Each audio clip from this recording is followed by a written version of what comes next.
Hello, welcome to Smuves. In this video, we'll see how to export your content from your Smuves application to your Google Sheets. So as soon as you sign up, you see this dashboard. And to export your data, just go to your exports. And once you click on exports, all the data will be showing here. You can choose a content type you want. So for now, I just wanted to export blog posts.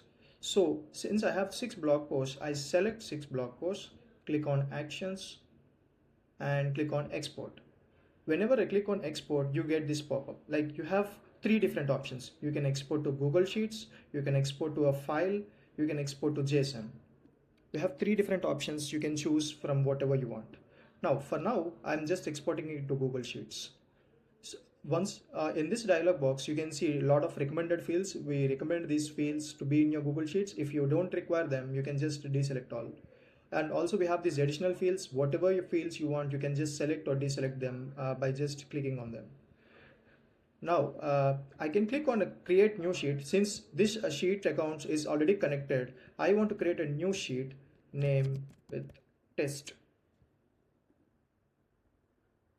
Yes, the sheet test is connected. If you click on it, it directly opens in a new tab.